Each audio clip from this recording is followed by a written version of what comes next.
caminando en la gracia del Señor. Hermanos, y voy a iniciar el mensaje planteando una pregunta. ¿Hemos entendido el verdadero significado de la gracia del Señor y el contenido profundo que tiene para cada uno de nosotros?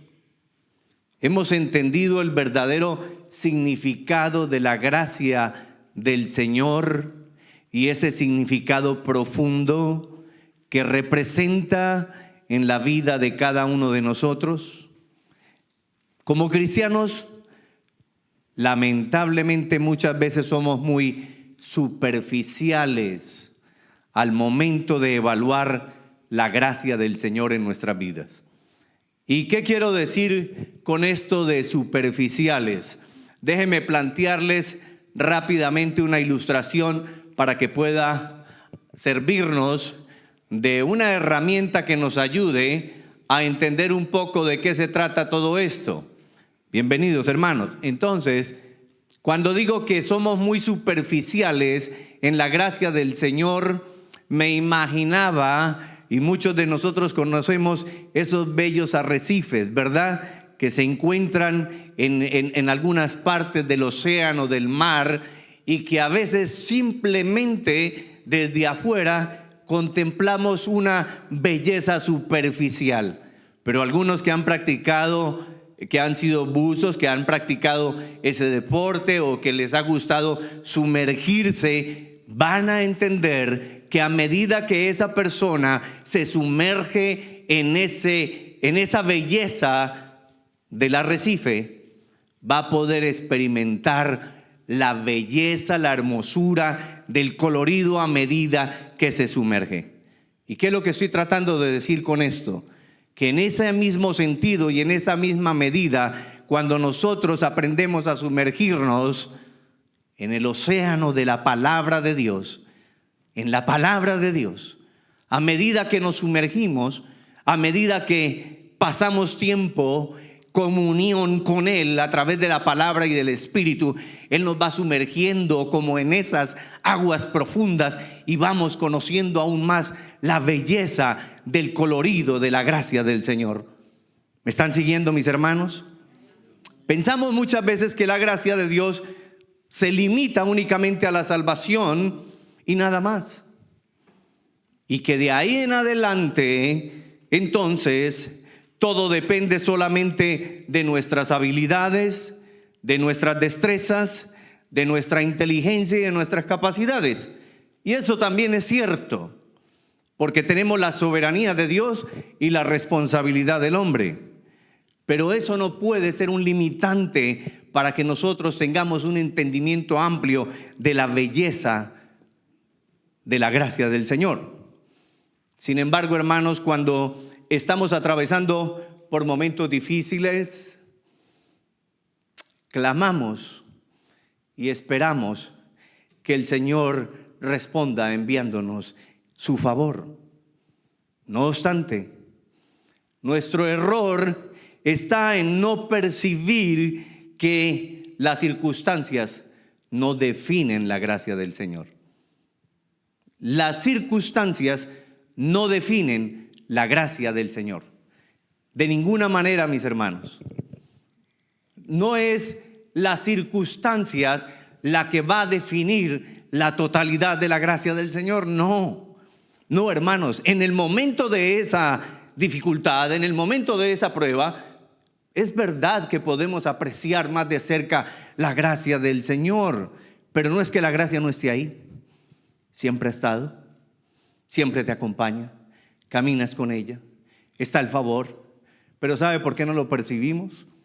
Por la misma razón que dije hace un momento, porque somos superficiales, porque no profundizamos en su palabra, porque no meditamos, porque no oramos, porque no tenemos comunión con Él.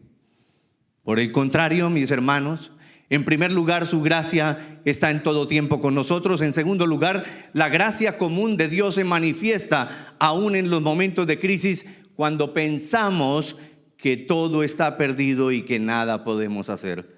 Ahí está la gracia la gracia común y la gracia especial de Dios.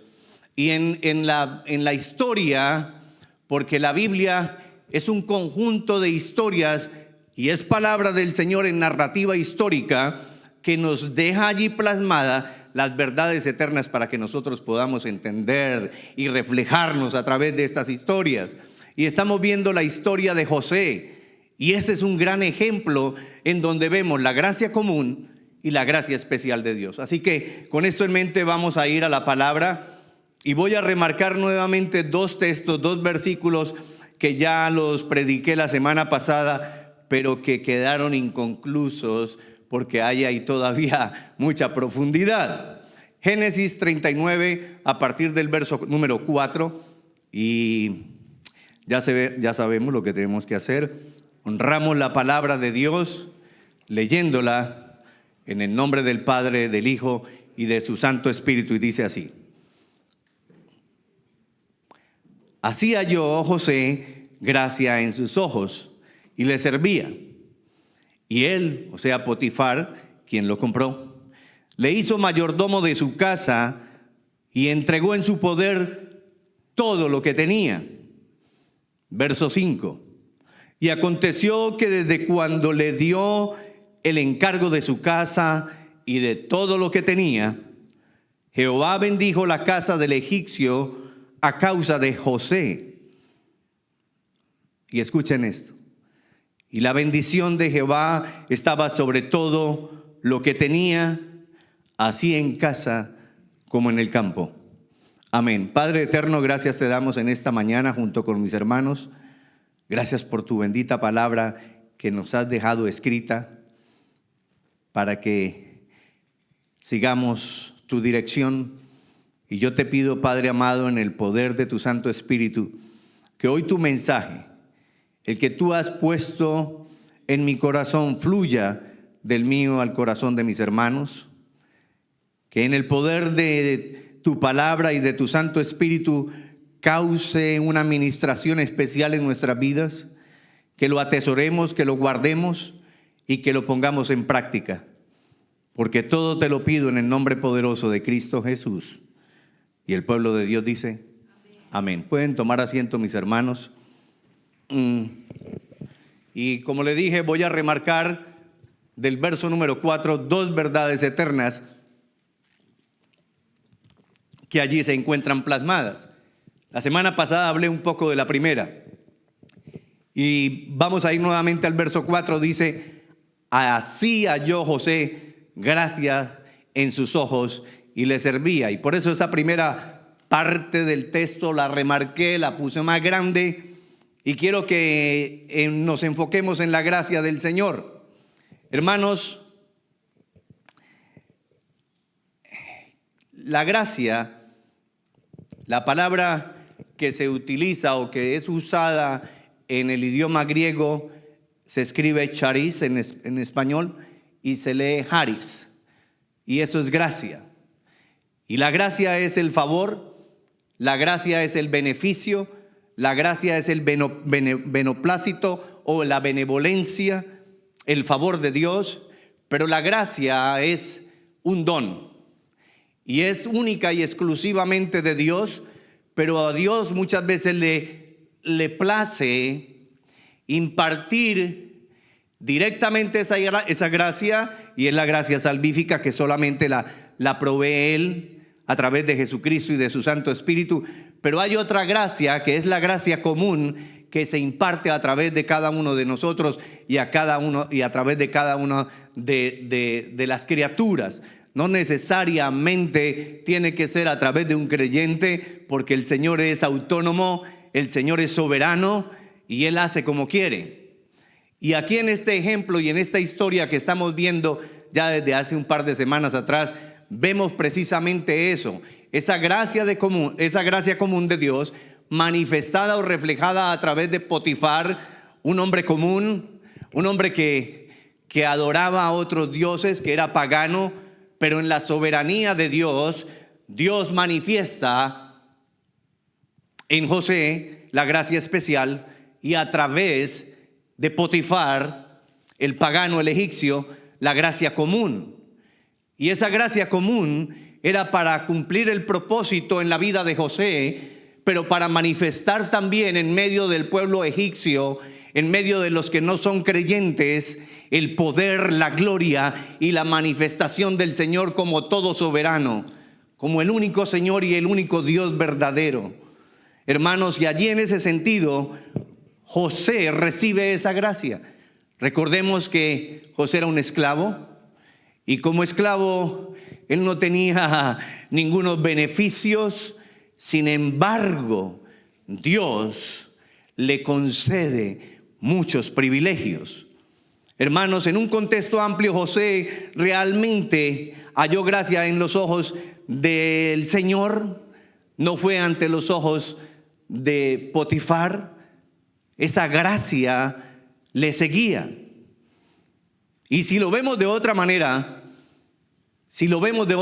mis hermanos, José estaba cubierto por la gracia del Señor, y este es mi primer punto: cubiertos por su gracia.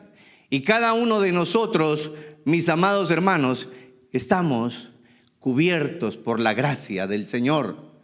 Cuando tú y yo venimos a Cristo y entregamos nuestra vida y disponemos nuestro corazón, es porque ya su gracia nos ha tocado, su gracia nos ha ministrado y su gracia nos cubre. ¿Y cubrirnos qué es? Cobijarnos, arroparnos, estar bajo su abrigo, bajo su protección, y en un término amplio es estar bajo su bendición. Y cuando estamos bajo la bendición de Dios, mis hermanos, y lo más hermoso, y por qué usted tiene que llenarse de gozo, es que cuando el maligno está maquinando algo malo en su vida y cree que te va llevando por un camino de perdición, como le sucedió a José, llevado como esclavo, allí se estaba cumpliendo el propósito de Dios. Cubiertos por su gracia, hermano, esta es una bella ilustración, la vida de José, de la gracia que el Señor nos extiende sin que ninguno de nosotros la merezcamos. Ninguno de nosotros merecemos la gracia del Señor.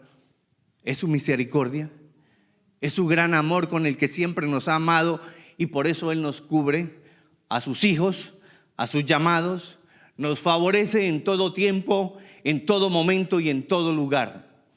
¿Sabes por qué? ¿Sabes por qué, hermanos? Por el amor de Dios. ¿Y sabes por qué también no merecemos la gracia del Señor? Porque éramos esclavos del pecado y estábamos en servidumbre. Estábamos, al igual que José, con una enorme, abismal diferencia. Nosotros servíamos voluntariamente al pecado y a la maldad. Nosotros, necia y obstinadamente, habíamos dedicado nuestra vida para estar en esa esclavitud y disfrutábamos siendo esclavos. Pero viene la gracia del Señor y nos recobra, nos recupera, nos restaura, nos hace renacer de nuevo y nos hace disfrutar de los verdaderos beneficios. Hermanos, y es solamente por su gracia, su favor, su benevolencia, su compasión, su misericordia y su gran amor con el que nos amó, nos llamó, nos eligió, nos redimió y nos salvó. Y remarco cada vez que puedo esto: no es que usted ni yo lo hayamos elegido a Él. La Biblia es amplia en decir que Él es el que nos predestinó, que Él es el que nos llamó, que Él es el que nos escogió. Y en medio de la familia del patriarca Jacob, Él seleccionó a uno, a José. Y José fue llevado como esclavo, y más adelante veremos que era para la preservación de todo el pueblo de Jacob, de Israel. Y asimismo, mis hermanos, Dios derrama abundantes bendiciones en tu vida. Aún en medio de la sequedad, lo dije la semana pasada, aún en medio de esos caminos desérticos, desolados, aún en medio de un panorama oscuro, tenga la plena y absoluta seguridad que el Señor allí está contigo y te está llevando para que veas su gloria. Hermanos, tengo que hacer una pregunta más. ¿Te estás resistiendo a recibir la gracia del Señor? Escuche, ¿te estás resistiendo a recibir la gracia del Señor? Déjeme decirle que la gracia de Dios es irresistible y no puedes escapar si el Señor te eligió, te predestinó y te llamó. Y tenemos otro gran hombre en la Biblia, en las Escrituras, en el Nuevo Testamento, que es un gran ejemplo de eso, y es el apóstol Pablo. Cuando iba camino a Damasco, el Señor se le aparece y le dice, entre tantas cosas que le dijo: dura cosa te es dar coces contra el aguijón. Duro es oponerse o resistir la gracia del Señor. Hermanos, no podemos resistir la gracia del Señor. Tú estás aquí porque de alguna manera el Señor ya te llamó, ya te eligió, y si no has rendido tu vida a Cristo, hoy tienes que hacerlo por amor a ti mismo, porque dura cosa te es dar coces contra el aguijón. Hermanos, no te resistas. Veamos nuevamente el verso 4. El verso 4 dice: así halló José gracia en sus ojos y le servía. Y ahora miremos la segunda parte del texto. Y le hizo mayordomo de su casa y entregó en su poder todo lo que tenía.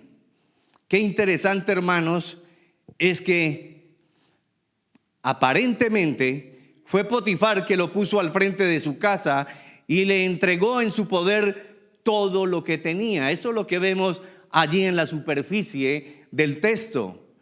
Pero si profundizamos un poco más, entonces, sin embargo, vamos a observar por la iluminación del Espíritu Santo, que siempre nos guía a la verdad, que no fue Potifar el que lo puso en mayordomía. No, mis hermanos. ¿Quién fue el que le dio el cargo de mayordomía, poder y autoridad a José? Amén.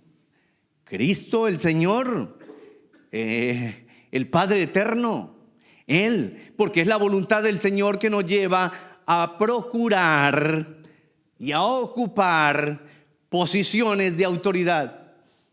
Hermanos, ya lo dije también un par de semanas atrás, tenemos que cambiar esa mentalidad de esclavo, de pobre, y no estoy hablando en el contexto material, estoy hablando en el contexto espiritual, para que ninguno me vaya a malentender.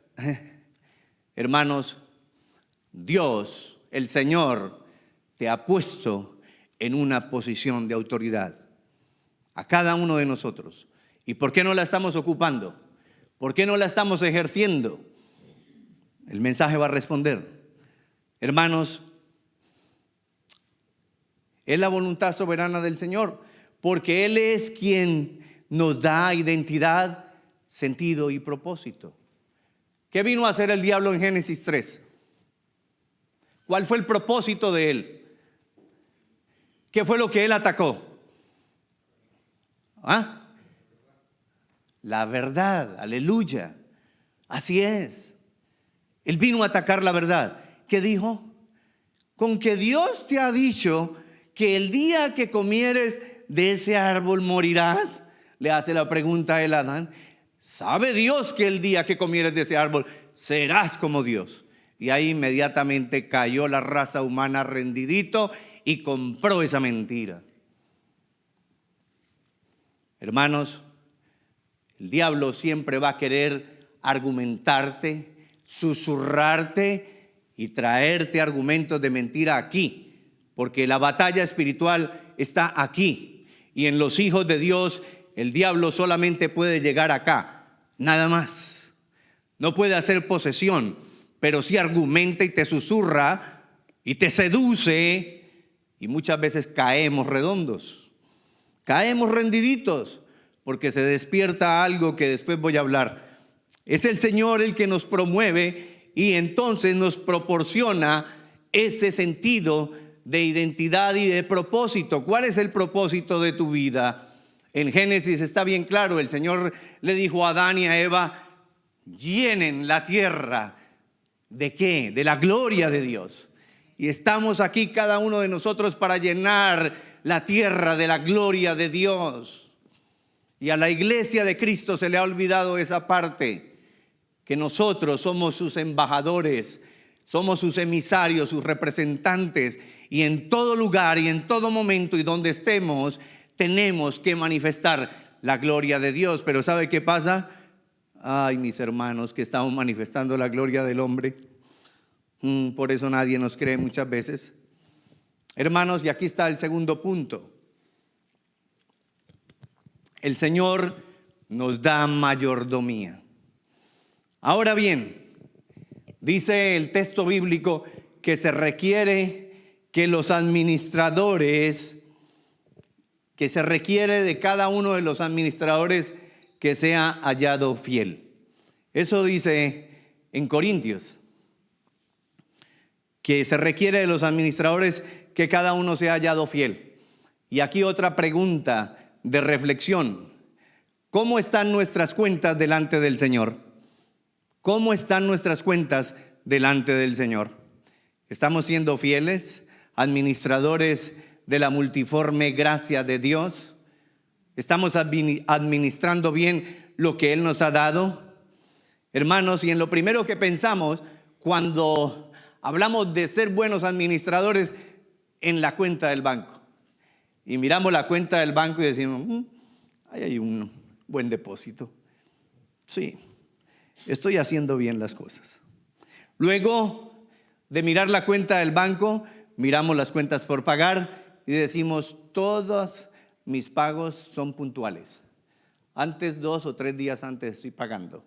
Estoy haciendo bien las cosas. Después, entonces miramos en la forma en que administramos nuestro tiempo y nuestro trabajo.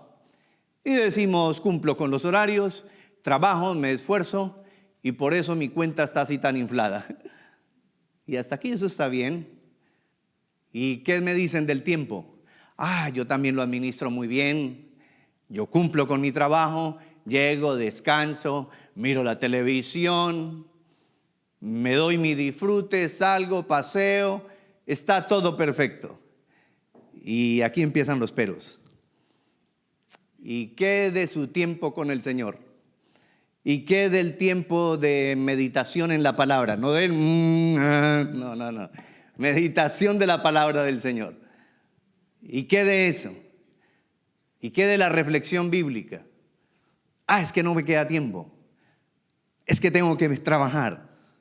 Y muchos pueden decir, hasta aquí soy un buen administrador. Sin embargo, ustedes y yo conocemos ricos y millonarios que en sus finanzas son exitosos. Sí, y son un ejemplo. Y hay hasta cursos de finanzas para que alcances el éxito y la prosperidad, porque a eso se vino a este país, a triunfar. Ese es el lema, ¿sí o no? Pero conocemos a muchos de esos ricos y millonarios que sus vidas personales son un desastre. Hermanos, ¿y qué de la mayordomía interna? ¿Qué de la mayordomía personal? Mire lo que dijo el Señor Jesucristo respecto a esto en Lucas 12:20. Miren lo que dijo. Pero Dios les dijo, necio, esta noche vienen a pedirte tu alma, y lo que has provisto, ¿de quién será? Tienes una excelente administración, sí, pero esta noche vienen a pedir tu alma, ¿y de quién será? Y luego dice, así es el que hace para sí tesoro y no es rico para con Dios. La administración tiene que empezar de adentro hacia afuera. Por fuera, externamente, podemos ser muy buenos administradores, tenemos una economía perfecta, tenemos una buena cuenta bancaria, somos muy puntuales al hacer nuestros pagos y eso forma parte también de la integridad. Pero ¿qué pasa con tu vida interior? ¿Cómo estás administrando tu vida? ¿Cómo está tu vida personal? ¿Cómo está tu interior? Tu relación con Dios, el Señor. ¿Qué hay en tu corazón? ¿Qué hay en tu mente? ¿Cuánto tiempo dedicas a esa santidad. Y la santidad no es caminar así y todo el tiempo mirando hacia abajo para que nada me contamine. No, mis hermanos. La santidad está dentro, en tu corazón. ¿Cómo está esa relación con Dios? Las cosas que haces, ¿las hace para Dios? ¿Lo haces para Dios? Esa es una buena manera de evaluarnos. ¿Lo que estamos haciendo, lo estamos haciendo para Dios o lo estamos haciendo para inflarnos como los pavos reales y sacar pecho y hacer como hacían los escribas y fariseos de la época, que se vestían con unas vestimentas muy lujosas y cuando se paraban a orar lo hacían y levantaban las manos, no para clamar al Señor, sino para que todo el mundo viera la belleza de sus vestidos? Las cosas que haces, ¿las haces para Dios? ¿Vives para agradar al Señor o vives para agradarte a ti? ¿A quién agradas, hermano? ¿Cómo está tu vida personal? ¿Te estás procurando por tu alma? ¿Estás procurando, como dijo el Señor en el texto, estás haciendo tesoro para con Dios? ¿Estás haciendo riquezas que van a perdurar por la eternidad? Y yo no estoy en contra del bienestar económico, no. Porque el Señor tampoco quiere que vivamos como miserables, pero esas son las añadiduras. Eso no es lo prioritario. Lo prioritario es lo que estás haciendo ahora, no después de que partamos, es ahora. ¿Cuáles son los tesoros que estás acumulando en el cielo? ¿Cómo te vas a presentar delante del Señor? ¿Cómo está tu alma? Piensa en esto, hermanos. El Señor le había asignado a José mayordomía desde la casa de sus padres. José era quien velaba, quien cuidaba el rebaño y estaba procurando que sus hermanos hicieran las cosas correctamente. Sin embargo, por esa razón sus hermanos le aborrecían y le odiaban, a tal punto que lo vendieron como esclavo. Y en estos días leía una frase, la voy a parafrasear, de Charles Spurgeon, uno de los predicadores más tremendos que hubo en los años 1800. Y él dijo, el texto bíblico dice que nosotros somos la sal de la tierra, ¿verdad? Y entonces él puso un paralelo y le dice, nosotros no somos el caramelo o el dulce de la tierra, nosotros somos la sal de la tierra, y la sal la van a escupir. ¿Qué estaba tratando de decir? No te congracies, no te hagas el dulce con una sociedad que aborrece a Dios, porque tú no eres dulce, tú eres sal. Hermanos, y pensaban eso, y es muy cierto. Si alguno de nosotros, démosle un aplauso al Señor por eso. Sí, mis hermanos. Mire, si alguno de nosotros coge una cucharada de sal y la pone en su boca, la botamos, ¿verdad? Pues eso es lo que quiso decir Charles Spurgeon cuando dijo que nos van a escupir, nos van a rechazar, nos van a aborrecer. Y Cristo lo dijo antes en su palabra, que van a aborrecernos. Si lo aborrecieron a Él, también a los discípulos, pero no por eso nosotros vamos a congraciarnos y nos vamos a unir a las cosas incorrectas del mundo, porque somos la sal y la sal es preservación. La sal es lo que preserva, lo que no deja que se dañe, que se pudra un alimento. Y en ese sentido, lo que la palabra dice es que cada uno de nosotros preservamos de alguna manera, no nosotros, sino quien está ahora en nosotros, que es Cristo Jesús por medio de su Santo Espíritu. Y cuando nosotros manifestamos su gloria, Él está preservando. Hermanos, la palabra dice también, en lo poco me fuiste fiel, en lo mucho te pondré. Y dije hace 2 semanas atrás que el Señor cambia nuestras vidas por medio de giros inesperados. Cuando José se pensaba que a través de haber sido vendido como esclavo, él iba a llegar a la posición de autoridad que el Señor ya le había revelado a través de los sueños. No soy en la mente de José, pero seguramente que él nunca pensó eso, porque él es una ilustración y él es una tipificación de Cristo, pero también es una figura de cada uno de nosotros. Y a veces el Señor nos lleva por unos caminos que decimos, pero esto, ¿a dónde? y humanamente decimos, no, esto no va a terminar bien, pero los pensamientos del Señor son mucho más elevados que los nuestros. Y allí en casa de Potifar comenzó su promoción. Es increíble, hermanos, cómo trabaja el Señor, ¿verdad? Es increíble. Y le voy a hacer la pregunta central del mensaje. ¿Quién está gobernando tu vida? ¿Quién está gobernando tu vida? Es importante hacernos esa pregunta. Somos mayordomos que seguimos el patrón de quien nos dirige. Así que ¿quién está gobernando tu vida? La palabra, y voy a hablarle primero a los varones. La palabra de Dios dice que Dios en su orden le plació que cada hombre sea la cabeza del hogar. Y luego el apóstol Pedro dice que el Señor nos ha constituido reyes y sacerdotes y que somos sacerdotes. Sí, y hay mucho que se nos infla el pecho. Yo soy el sacerdote, porque la Biblia dice que yo soy la cabeza. Sí, pero ¿a quién estás siguiendo? ¿Quién está gobernando tu vida? ¿Qué tipo de sacerdocio es el que estás ejerciendo, varón?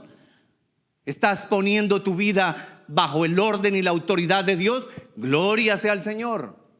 Pero si no es así, ¿quién es el que está administrando, dirigiendo primero tu vida y luego con qué autoridad y bajo qué dominio es que estás llevando a tu esposa y a tus hijos?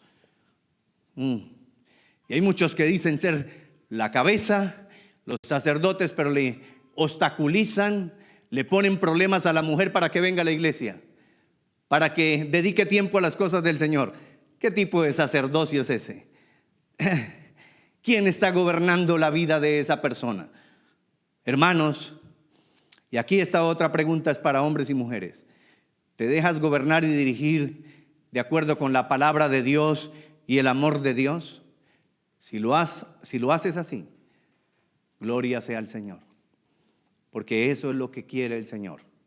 Que seamos líderes conforme a su voluntad. Que manifestemos la gloria de Dios, no la del mundo, la de Dios. Porque la del mundo es efímera, es mentirosa, es falsa, es momentánea, es temporal. Esa se queda.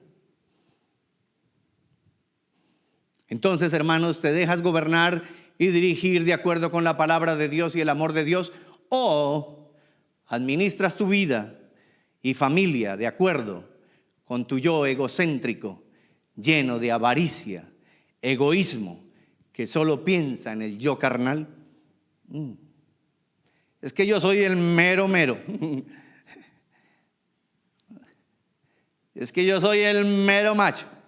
Y aquí se hace mi voluntad. Hermanos, eso es como un pastor que sea autoritarista.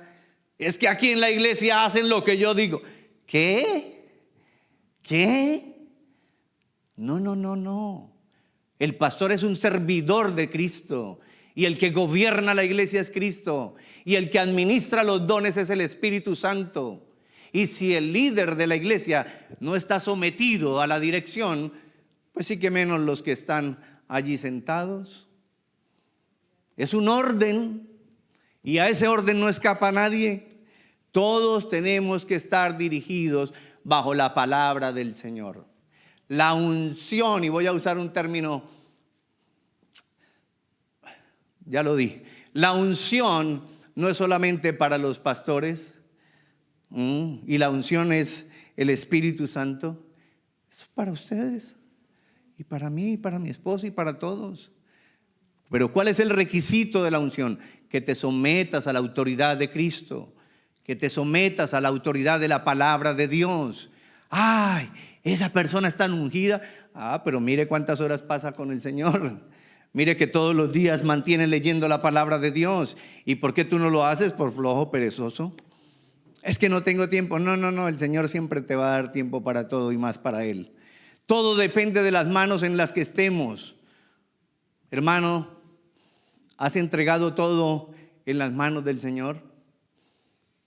¿Has entregado todo en las manos del Señor?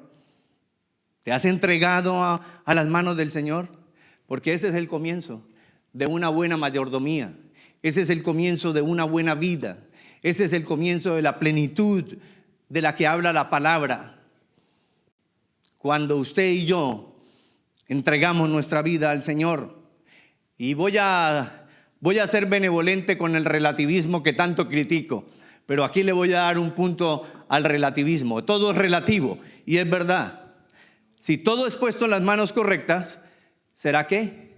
Prosperado y multiplicado, ¿verdad? Así que cabe preguntarnos, y escuche,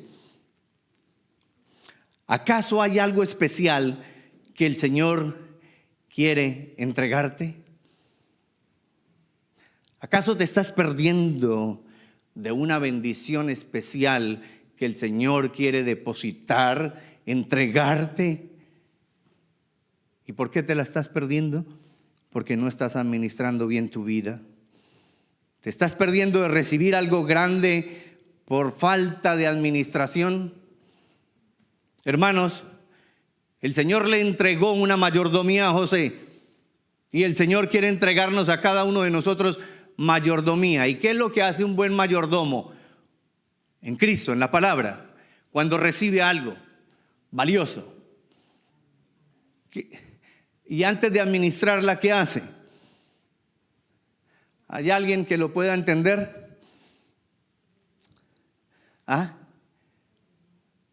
Sí. Hermanos, el mejor administrador, ¿quién es? El Señor. Y el Señor te quiere entregar algo y tú lo recibes. Pero el hombre o la mujer sabia sabe que para poder cumplir con esa buena administración, eso que recibe, ¿qué va y hace con eso? ¿Se lo guarda? Aleluya. Señor, esto me lo has dado, pero lo voy a poner en tus manos. Porque todo crece y multiplica de acuerdo en las manos en quien esté.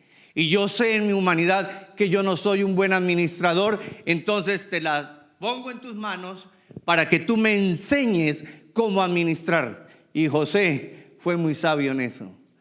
Y por eso recibió el privilegio de ser un tremendo administrador. De esclavo pasó a ser el segundo en la nación de Egipto y a preservar el pueblo de Israel. Hermanos, ¿te estás perdiendo de recibir algo grande por tu falta de administración? ¿O será que te estás reservando, cohibiendo de entregarte tú mismo al Señor? ¿Te estás negando a ti? ¿Quieres estar al frente del volante? ¿Quieres ser el administrador de tu vida? ¿O dices humildemente, en tu privacidad, en tu intimidad, Señor, me voy de pasajero, toma tú el volante? Allí ese es el principio de la administración, poner todo en las manos del Señor. Hermanos, Proverbios 3:3, para ir acercándonos al final. Proverbios 3:3 dice: nunca se aparte de ti la misericordia y la verdad. ¿Cuál misericordia y cuál verdad? ¿La tuya o la mía? No, la de Dios. Que nunca se aparte de ti su misericordia y su verdad. Y dice: átalas a tu cuello, escríbelas en la tabla de tu corazón. Porque cuando las escribimos en la tabla del corazón, ella está allí recordándole a nuestra conciencia, a nuestra mente y a nuestros pensamientos lo que tenemos que hacer. Y mira lo que dice en el verso 4: y hallarás gracia y buena opinión delante de Dios y de los hombres. Primero delante de Dios. Porque si nosotros tenemos buena opinión delante de Dios, Él nos va a dar gracia delante de los hombres.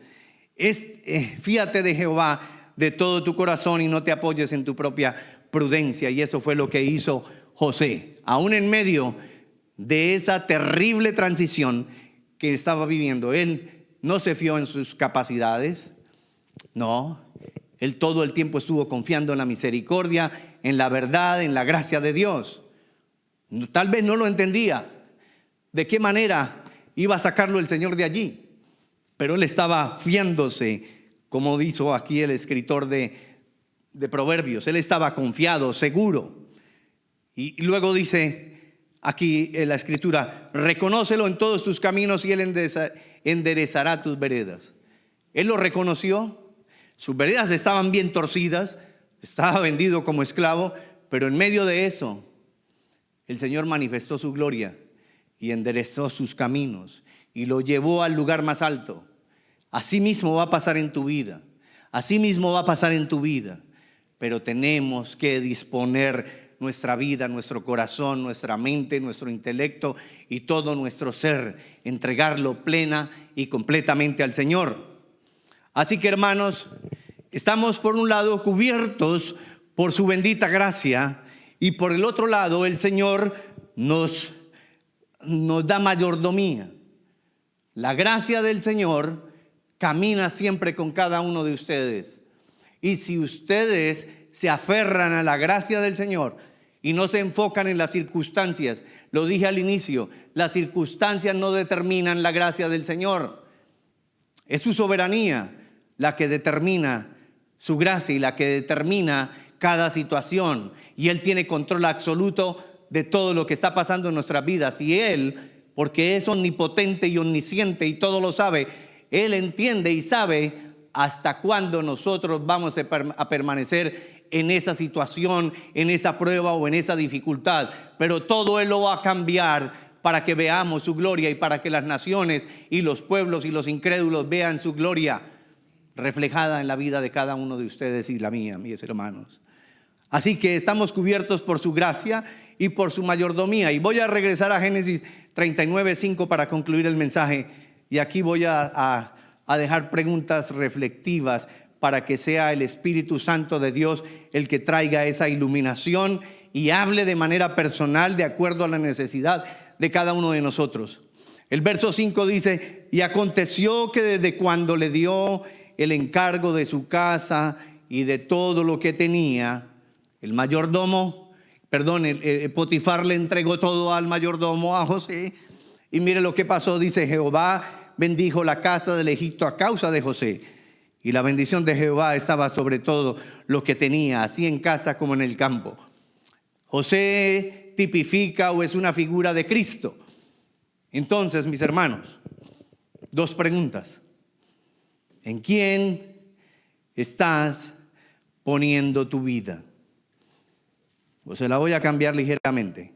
¿A quién le estás entregando tu vida? ¿A quién? Voy a ayudarlo un poco. ¿Estás entregando tu vida al Señor? ¿O estás entregando tu vida al mundo? Ahí está la diferencia. ¿Has entregado tu vida a Cristo? ¿Has entregado tu vida a Cristo?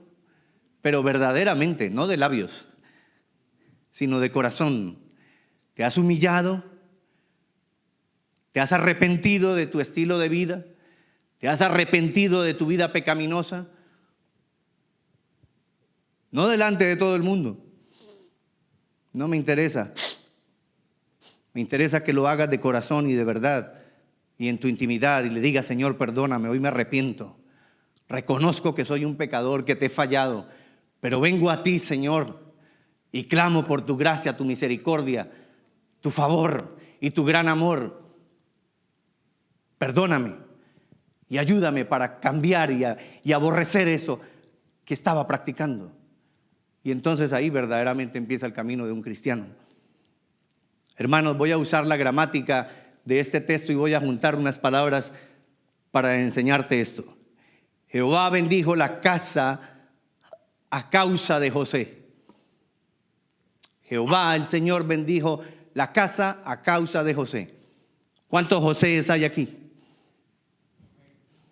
¿Cuántos Josées hay aquí? A ver, solo escucho un murmullo. ¿Cuánto? A los varones les pregunto: ¿cuántos Josées hay aquí? Amén, gloria a Dios. Y ahora a las mujeres: ¿cuántas Josefas hay aquí? Aleluya. ¿Cuántas casas de José hay aquí? Todos. ¿Por qué? Porque Jehová bendice la casa por causa de, póngale su nombre. Por causa de, póngale cada uno su nombre. Si te determinas.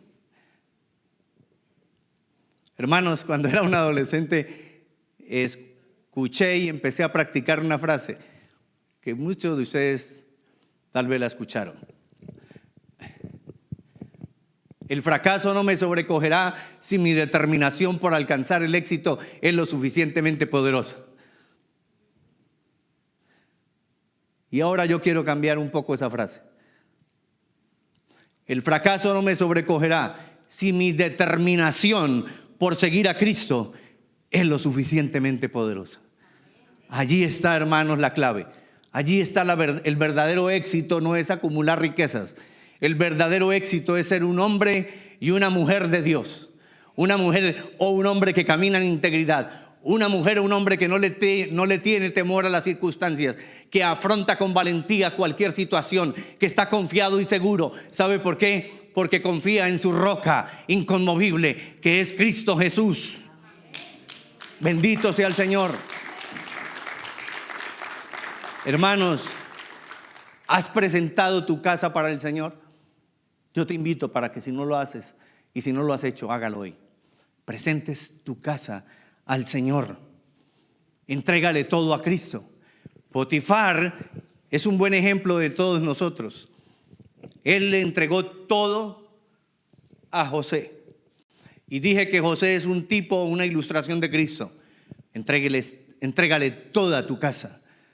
Y cuando digo entregar toda la casa, a los varones entreguen la mujer a Cristo, entreguen los hijos, entreguen sus bienes a Cristo, entreguen su trabajo a Cristo, y las mujeres hagan lo mismo.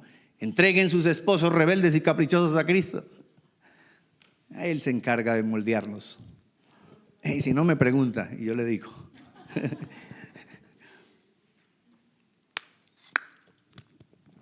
Y mire la última frase. Cuando le entregamos nuestra casa a Cristo, cuando le entregamos nuestra vida a Cristo, dice, y la bendición de Jehová estaba sobre todo lo que tenía. Estaba sobre todo lo que tenía. Y puse ese dibujo porque refleja el multicolor o el multicolorido esplendor de la belleza de la gracia de Cristo. El Señor es sobreabundante. Y Él te va a sobreabundar. Pero si haces lo primero, que es entregarte a Él, entregar tu casa, entregar tu trabajo, entregar tu vida, ponerla en las manos de Él y le pides, Señor, si quieres devuélvamela, pero enséñame a ser un buen administrador y que con cada palabra, con cada acción, con cada paso que yo dé, honre tu vida.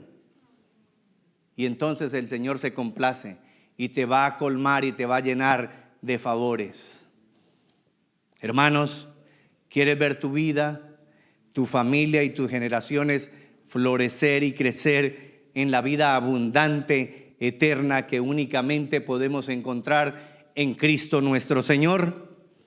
Entonces, entrega todo en sus manos. Despójate. ¿Y sabe qué es eso? Morir a nuestro yo egocéntrico. Hoy la palabra, y con esto termino, nos está invitando a que cada uno de nosotros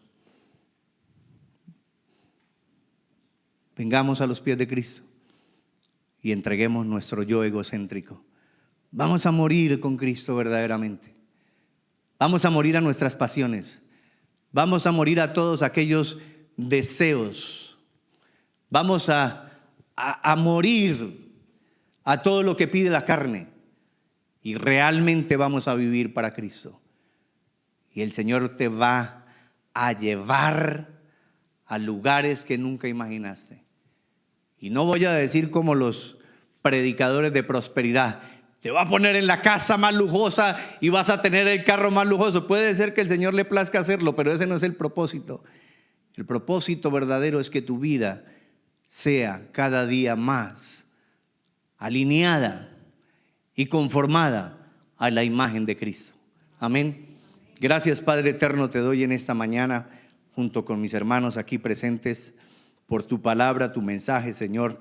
Gracias, Espíritu Santo, por la impartición que has hecho. Y yo te pido, oh Señor mío, Padre eterno, tu Santo Espíritu siga hablándonos, siga convenciéndonos de pecado y de justicia, porque solo tú lo sabes hacer. Señor, y si aquí en esta sala, en este lugar, hay alguien que todavía no ha entregado su vida plenamente a ti, mi Señor, que seas tú, Señor, que seas Espíritu Santo de Dios, inquietando, moviendo a esa persona, restaurando, regenerando su corazón, cambiando ese corazón de piedra y transformándolo a la identidad tuya, Señor. Mente renovada, corazón renovado. Todo te lo pido, Padre amado, en el nombre poderoso de Cristo Jesús. Y el pueblo de Dios dice, amén y amén. Que el Señor me los guarde, mis hermanos. Tengan una linda y hermosa semana. Mi hermano.